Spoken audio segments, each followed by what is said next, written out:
Okay, so in the last lecture, we were looking at the issues in concurrency control, and we established a notation for representing the interleaved operations of a bunch of transactions. We call them as schedule, and then we looked at various kinds of schedules, and then defined what is called a serializable schedule, and in particular what are called conflict serializable schedules. And conflict serializable schedules are actually desirable schedules because they are in some sense equivalent to a serial schedule. And then we looked at how do we achieve a conflict serializable schedule in practice if you are using lock based concurrency control.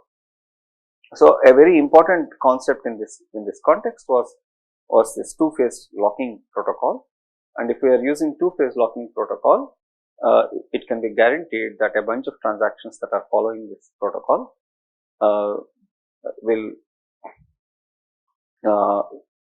be such that the interleaved operations of all these transactions will indeed be a conflict serializable schedule, and so the concurrency can thus be controlled to our desirable needs.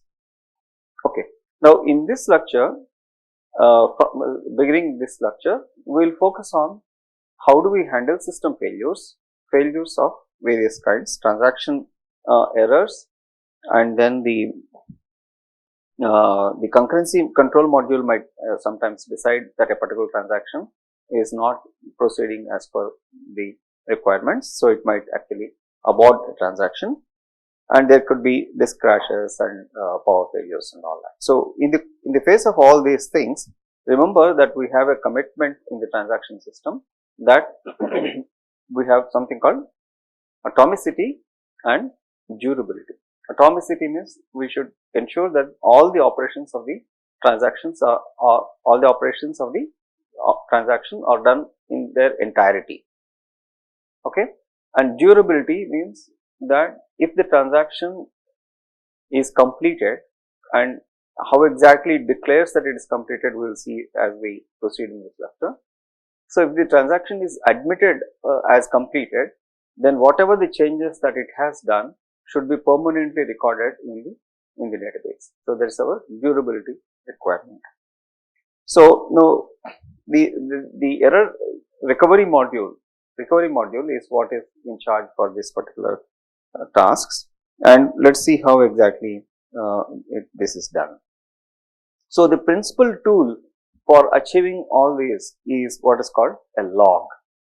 A log is basically a sequential file. Log is a sequential file where new log entries are actually appended to the end of the file.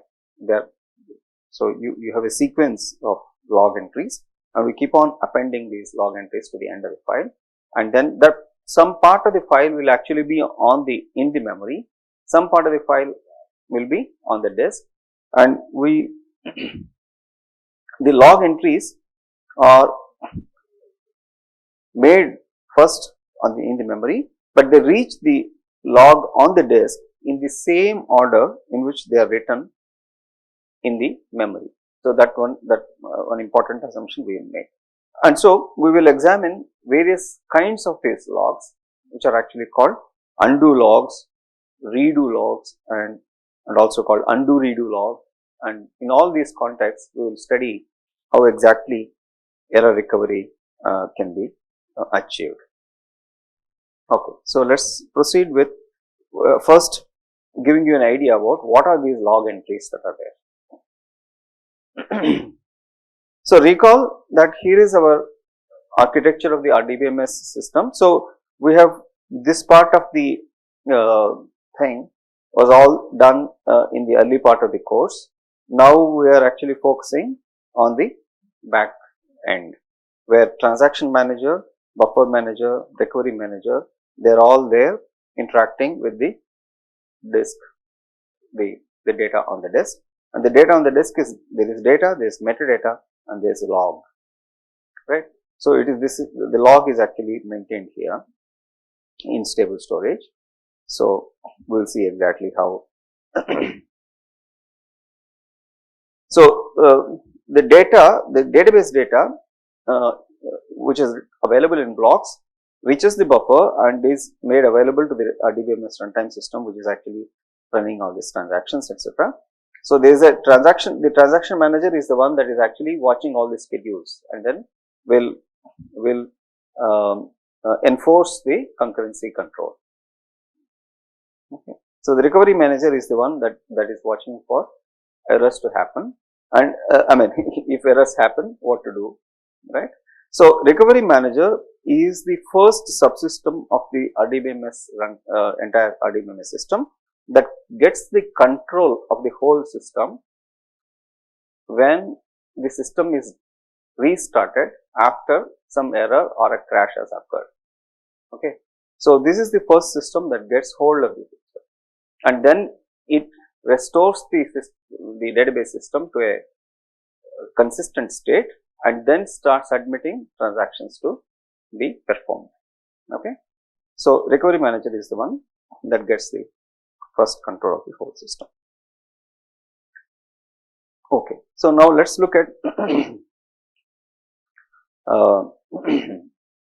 so, in our discussion in this set of lectures, we will assume that the DB item is actually a disk block. Okay. So, this also affects as to what is the lockable item. So, we will also assume that the lockable item, minimum thing that you will lock is actually a disk block. So, notice that this is actually a lot of data, because a disk block will contain a lot of data. So, if you are locking that, unless you release a lock on that, nobody else will be able to access that, right. So, but so we will, there are larger issues to be, there are other issues to be considered when we have even smaller units than a disk block that are lockable. But in an introductory set of lectures, it's difficult to go into all those details. So, we will make a simpler assumption here that we have a DB item which is a disk block, and disk blocks are locked if necessary. So, they are brought into the memory buffers and they are modified by these running transactions, and then they are going to be returned to the disk when the transaction completes. So, here in this particular lectures, when we are discussing the specific recovery methods, we will see exactly when transactions, when these disk blocks reach the disk. Okay. When the when the blocks in the memory buffers actually reach the disk, we will see that exactly. So, in order to model and understand these intricacies, let us introduce a little bit more detailed transaction operations. So, let me call this input A is an operation where a disk block with A, item A, whatever we are trying to actually modify, is brought into the buffer space, memory buffers. Then read AT, T is a local variable, that is a variable of the transaction program. So, let us assume that there is an operation called read AT, where the T, the local variable, is assigned the value A, whatever is there on the in the database disk, database block. So, if you issue a read AT, then in case the block that contains A is not there in the memory buffers, then input A will be required to be done, that will be automatically done. Let us assume that. Okay. So, input A will be done if you simply issue a read AT, then if A is not there in the pages that are there in the memory buffer, then input A will be done. When you do an input A, that particular disk block that contains this item A will be brought into the memory buffers. In a similar way, we will say write AT. So, basically what this says is that whatever the change, so all the changes by the transaction are happening on the local variables. The memory the variables of the program, okay, the program variables. So when we say write AT, that what we mean to say is that now the memory buffer item A can now be updated with the value of T. The T has been changed by the transaction. So, and in case this is actually not there, you may have to do an input A again. In case this item is not available in the memory buffers, we will have to do an input A. And then finally, we have output A, that means send the block that contains this item A to the disk. This is a very crucial operation. This is where exactly data is actually reaching the disk, and we will have to watch these output operations carefully. Okay. Okay. So with this a little bit more detailed model, let's now try to understand what exactly happens when we do logging and when we use various recovery procedures. Okay.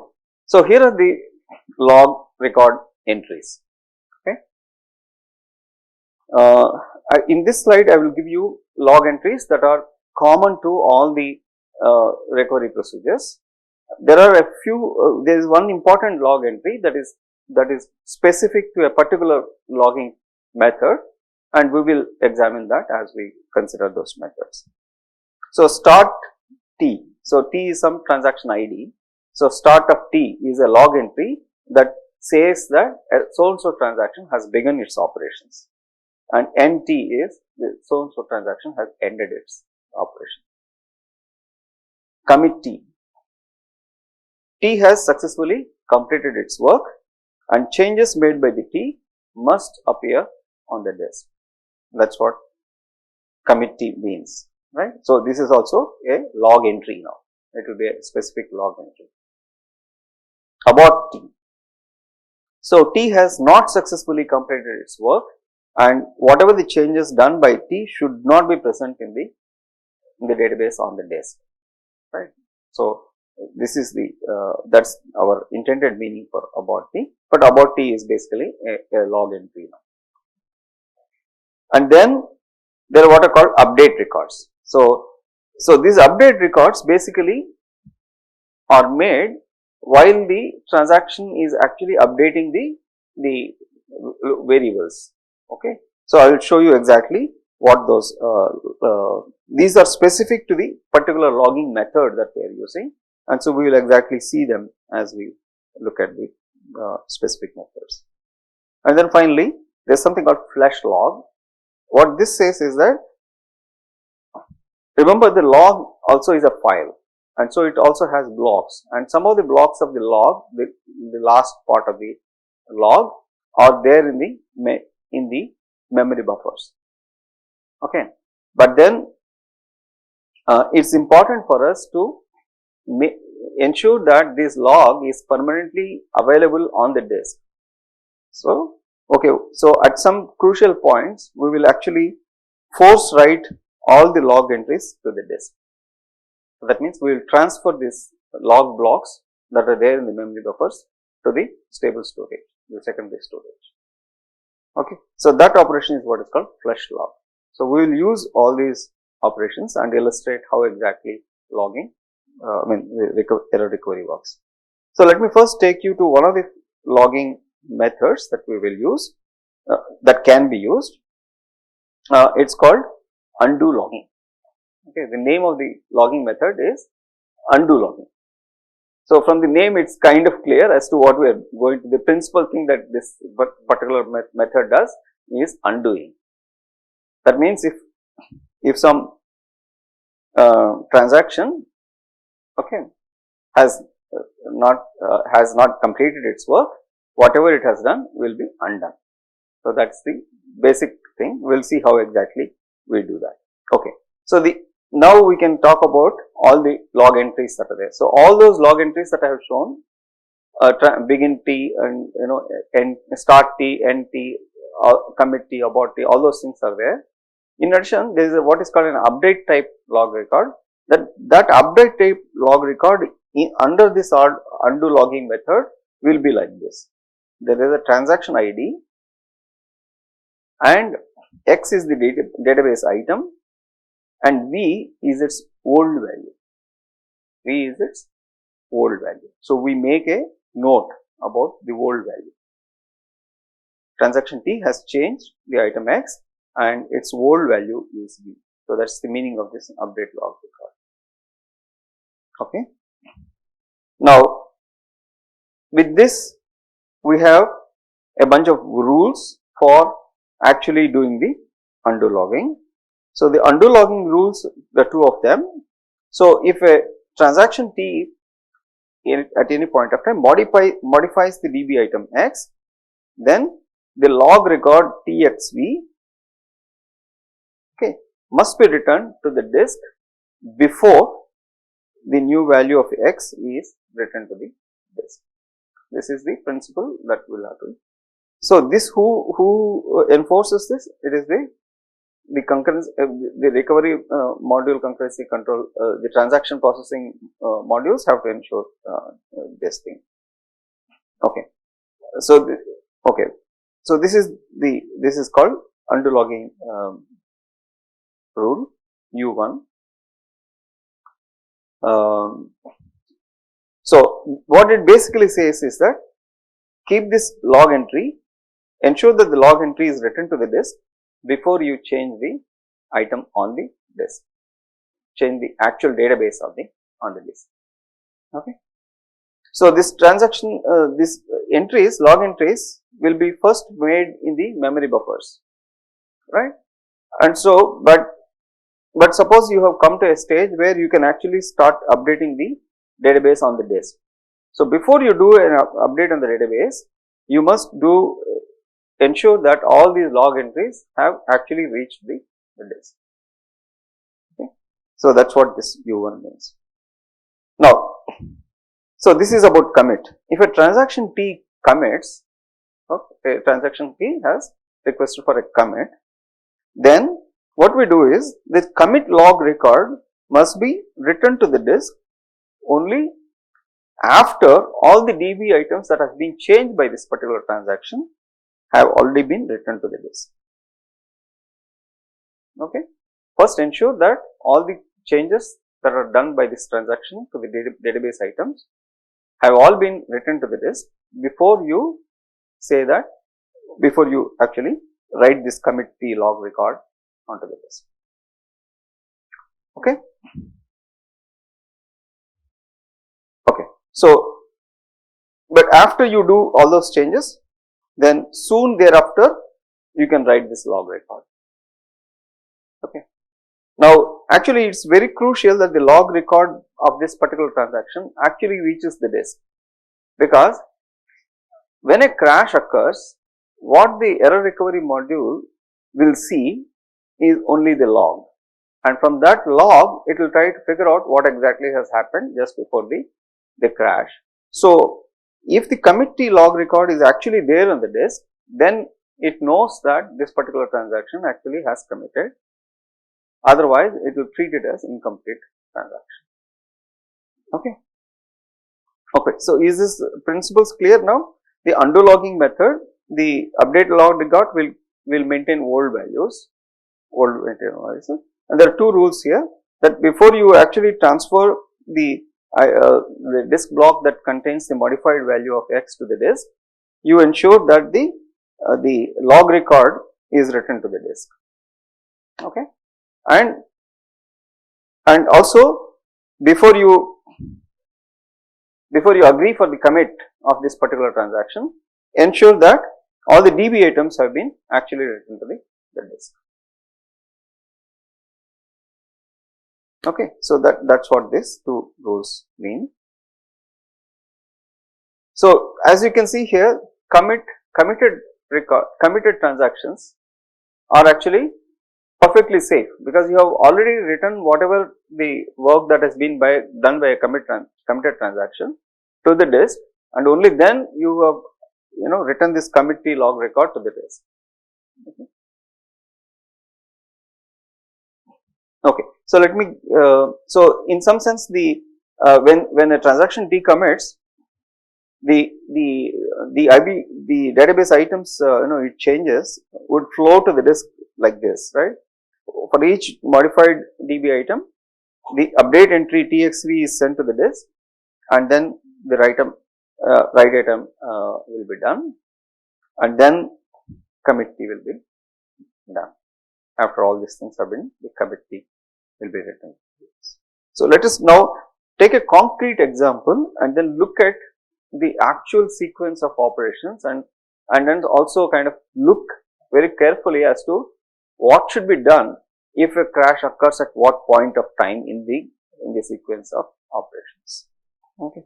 So for this, let me take a running example where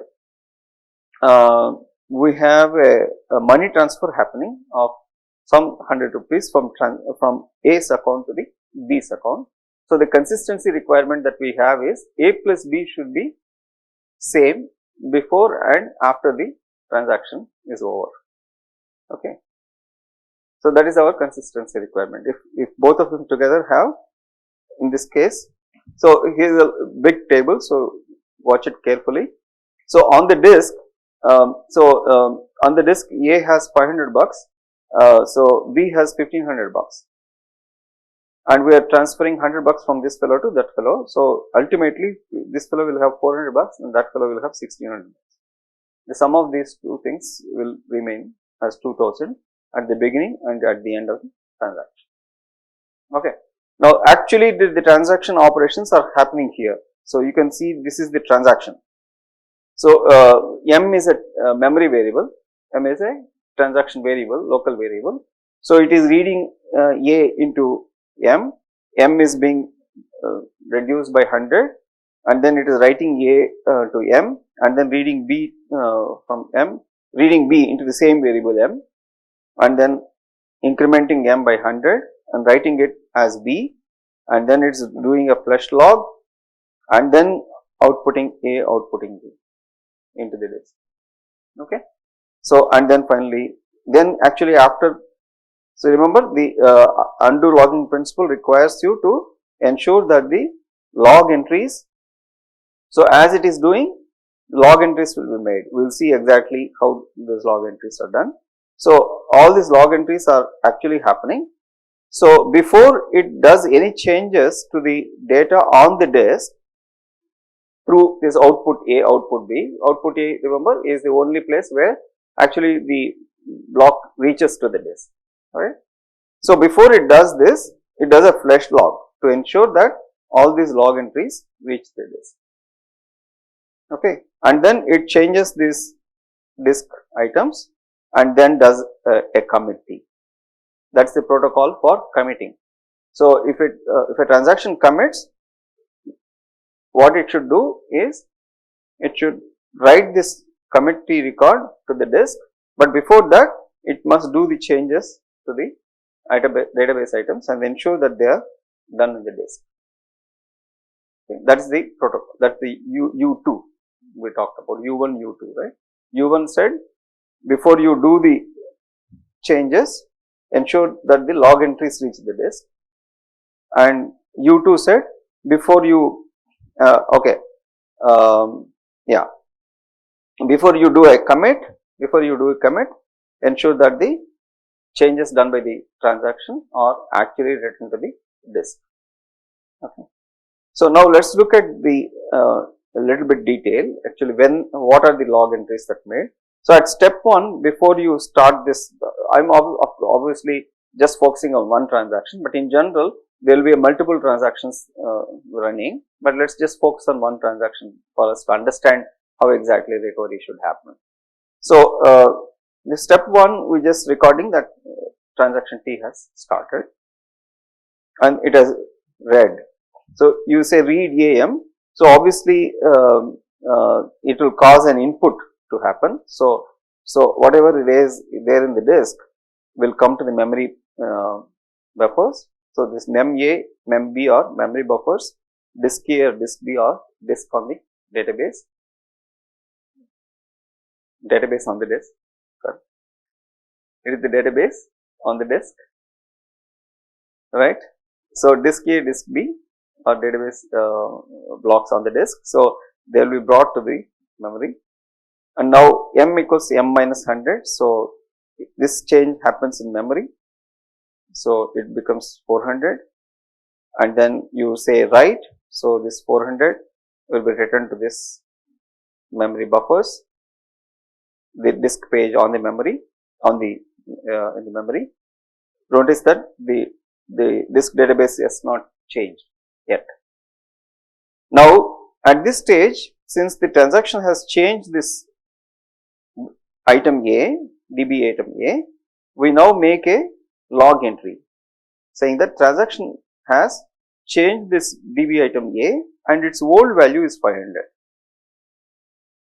We make a log entry now saying that the transaction T has changed this A and its old value is 500. The new value we are not bothered about. The new value is there in the memory right now. Okay. Now, then the similar kind of things will happen with B. So we read B. So that will cause this disk page containing B to be brought to the memory buffer, okay, and made available, and then it will be assigned to the same variable M and all that. So M is now updated. So this becomes 1600 and this continues to be 1500, right? And then the transaction says write B to M, write B using M. So now this one, the buffer actually will be changed to 1600. So the moment that happens, we make a log entry again saying that the transaction T has changed this DB item B and its old value is 1500. Okay. Now the transaction actually has more or less done its work in memory. It has done its work. So it's now ready to update the database on the disk. But in the undo logging principle, before we do any changes to the database items on the disk, we must ensure that the log entries are reached to the disk. So we do a flush log. So if we do a flush log, so we know that these are the entries done on behalf of this transaction and appended to the log buffers. So all these, along with this, of course, there are some other items that might be there done on behalf of some other transactions also. All of them now will reach the disk, the log file on the disk. Now we do an output A. So this output A, so that means this mem A will now be transferred to disk A, and then we'll do output B. So this 1600 will be transferred to disk B, and then the transaction says commit. So we make a commit log entry, and as soon as we do a commit log entry, it's in our interest to ensure that commit T log record actually reaches the disk. So we do a flush log again to ensure that this commit T actually is gone to the disk. Okay. So this is how we do undo logging based work. Transaction work will be done like this. Of course, I am ignoring locking and all that because that's a separate concern. So before you do all these things, you should have acquired locks and all those things, right? So that is the constraint from the conflict serializability point of view. Acquiring locks, releasing locks, and all those things. We have temporarily kept that aside. We are just looking at recovery one way in this thing. Okay. Now is this clear as to what we are doing? Now let me take the same example and illustrate exactly what happens when a crash occurs and what are the various possibilities that we will see when a crash occurs. Okay. Now let's see. So after a crash occurs or some system failure occurs, recovery module gets the control. So what it does is to examine the log. It will examine the log. That is the only thing that is available to it. Everything in the memory got wiped out. So then by looking at the log, it will partition the transactions into two sets One is the called committed set, the transactions for which the committee log record exists on the log. Okay. And the incomplete set, the transactions for which the start of the transaction exists, but either abortee exists or committee does not exist. So, we know the transaction has started, but committee does not exist. So, we treat it as an incomplete transaction, and suppose abortee exists, then we treat it as incomplete transaction. It is possible the transaction itself decided to abort, right. So, in which case it will make an abortee log entry. So, in either case we will treat that as an incomplete transaction. So, a set of all incomplete transactions IDs and the set of completed or committed transaction IDs we will formulate by looking at the log. The log is on the disk, and so we will assume that the disk has not crashed, the system has crashed, okay, the disk has not crashed. So, in the worst case of disk crashing, we should ensure that the log file actually is available to us safely. So, that is another level of precautions that we have to take. So, while writing the disk onto the file, we probably should make multiple copies so that they are not actually in a geographically same position, things like that. They are probably two different disks and things like that. So, we should ensure that a copy of the disk, a copy of the log is always available to us, along with of course the copy of the database. Okay. Now we will examine the log in the reverse direction. Why in the reverse direction? Because basically we are doing undoing.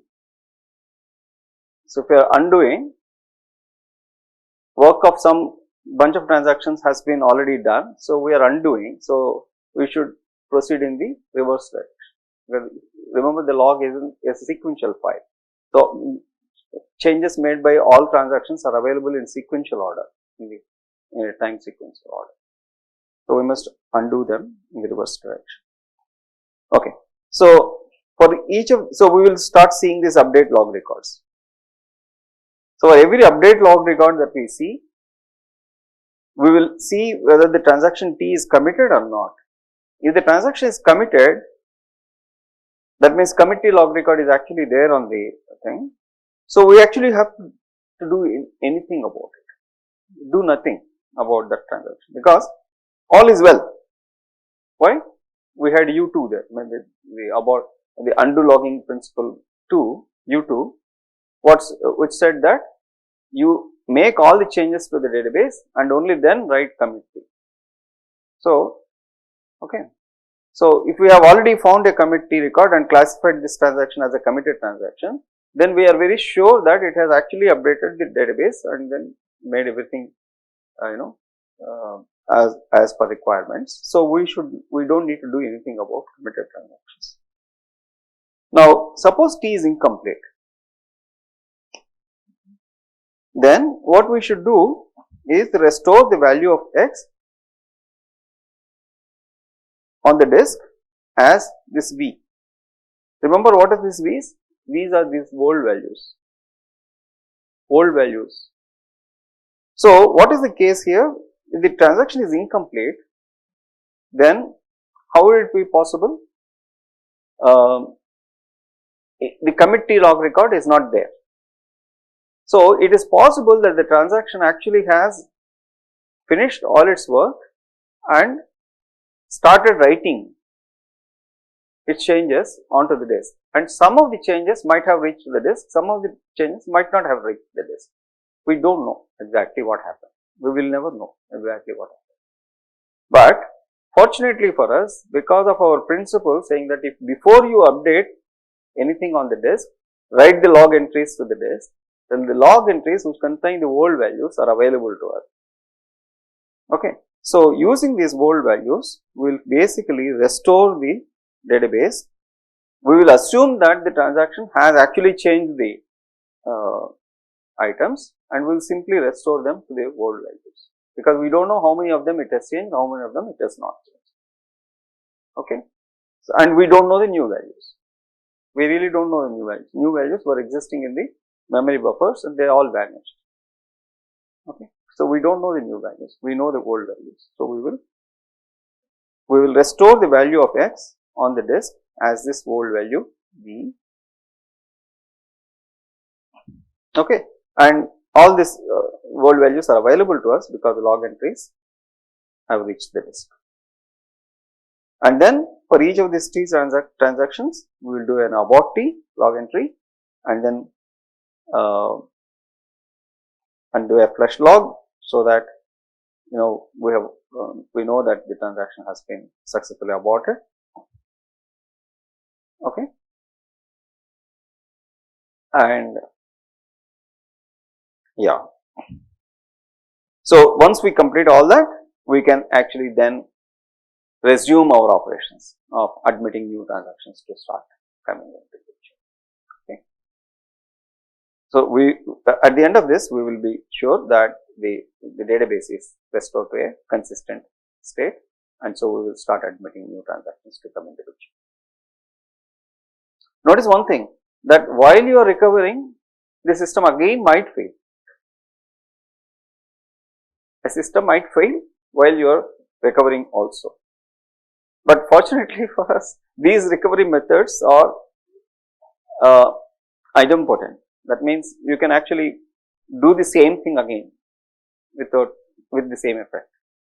So if in case you have done some part of this, doesn't matter, you come up and then again do this division of committed transactions and incomplete transactions and carry out this entire process of course we made I am glossing over many finer points about here, in the sense that we are actually examining the whole log till to the beginning of the log entries.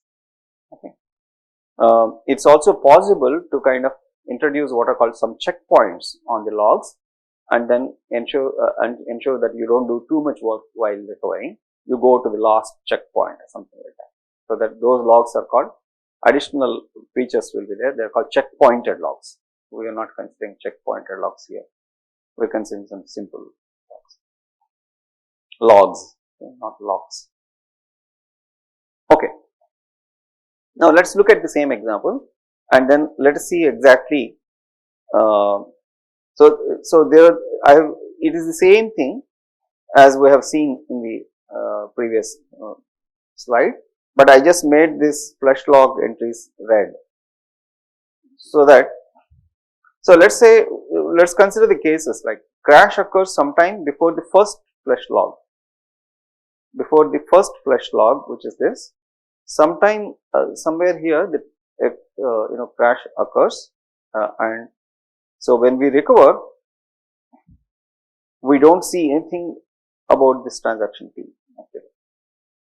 But fortunately, nothing on the disk has changed because the crash occurred before the first log. So the output A is actually happening after this flush logs, right? So if somewhere here the crash has occurred, the database on the disk is basically not changed at all. It's 500, 1500 will continue to be there as they are. So T has actually been recognized as incomplete, and we are not very sure whether the log entries of T have reached the disk or not, because the crash occurred somewhere here even before the flush log. So these things might have reached the disk because some other transaction was actually doing a flush log, and so these things might have reached the disk. In case these things have reached the disk, we can make use of them and simply restore the old values anyway. See, if you write back 1500 on 1500, nothing happens, right? So we can always write that. So the old value need not be changed actually here, because nothing actually happened on the disk. But in any case, we will simply restore the old values using this log entries in case the log entries are available. Okay. So you ensure, of course, that T is resubmitted, because this work has to happen, this transfer has to happen. So So you enter about T and then let the T. Now let's assume I'm changing the slide. Say these slides are so alike to each other, so I have to tell you when I'm changing the slide looks like. So I have changed the slide. Okay. So this is the first case we have considered. I have now changed the slide. So crash occurs sometime after the flush log, after the first flush log, but before step 11. What is step 11? Step 11 is commit T. So unfortunately, commit T record has not reached the disk. Okay, this is a really, from a transaction point of view, this is a really unfortunate situation because it has finished all its work and in fact has even successfully updated we don't know about that actually, whether it is updated the database on the disk or not, we really don't know. Okay. Okay. But if it has actually, if the crash has just occurred after step 10, then it has probably changed the disk also, but we are, it's really unlucky for the transaction T is concerned because we don't see the commit T log record on the log, and so we will treat this transaction T as incomplete. We will treat the transaction T as incomplete, and of course log entries of T are there on the disk because it has the crash has occurred after the first flush log but before the step 11. So we will anyway, whether these changes have actually happened on the disk or not, we are going to restore the old values and then resubmit the transaction T. Okay. So that's how we'll do. Now let me change the slide again. Crash occurs after step 11, just after the step 11. So again there are two cases here. After step 11, that means from the transaction point of view, it has asked for commit T because it has actually changed the disk and so it has asked for commit T. If it will be lucky if it has commit T record actually has reached the disk, okay, then it will be recognized as a transaction that has actually completed and nothing will be done. But if this commit T record has actually not reached the disk for some reason, then we will again treat transaction with T as incomplete transaction and then use these log entries to undo the operations of the transaction and then get it resubmitted.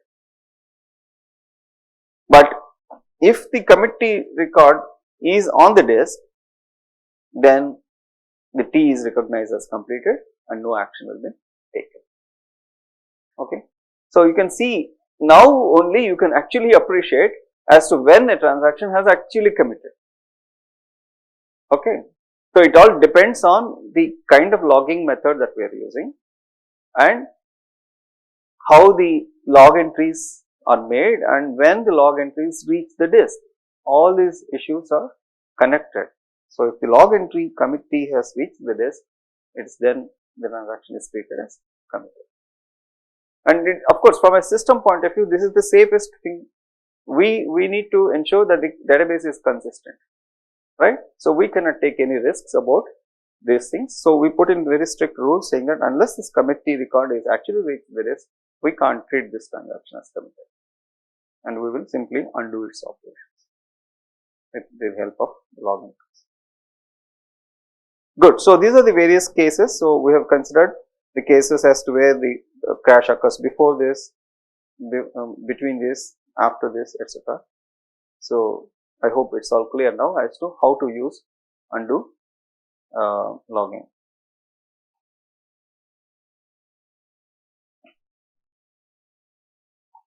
Crash occurs after step 12. That means flush log is commit T is already there. So commit T is on the disk and the T is recognized as completed. No action will be done. For other, as far as this transaction is concerned, no action will be done. There will be of course other transactions for which we will have to do some undoing. And undoing always happens. Remember, the undoing happens in the reverse direction log. So, this is the forward direction of the log. We will start examining the update record in the reverse direction of the log and then start doing undoing. Okay. So, that is undo logging. So, basically in summary, what undo logging does is to cancel the effects of all the incomplete transactions and basically does nothing about committed transactions because nothing needs to be done about committed transactions. So, it ignores the committed transactions. Now, but one major issue about using undo logging is that all these DB items that the transaction has changed, okay, have to be sent to the disk, before the transaction can make this login commit entry. So, obviously, if you have a transaction, I have finished all my work, so I want to do a commit. So, whatever I will be requesting that, okay, send this page to the disk, send this page to the disk, etc. Or when I make a commit T, the transactions manager has to ensure that all the disk blocks that I have changed are actually written to the disk before it allows me to do a commit. So, a lot of IO happens at the commit time. So, this can be called as forced writing. Okay, in some sense, all these disk blocks have to be written by force to the disk. As against this, there is another method which does exactly the reverse of this method. It is called redo logging. What it does is to ignore the incomplete transactions and repeat the work of all the committed transactions. Okay, and it uses a different update log entry where it will store, instead of old values, it will store the new values. Okay. If you start storing the new values instead of the old values in the update log entries, then it is possible for us to redo some of the work of a committed transaction. Okay. So, that is how redo logging works. So, I think we will stop here. I will talk about redo logging in the next lecture. Okay. And then finally, we will close with we have another method called both undoing and redoing can be adopted as principles for a recovery method. We will discuss that also. Okay. Thank you.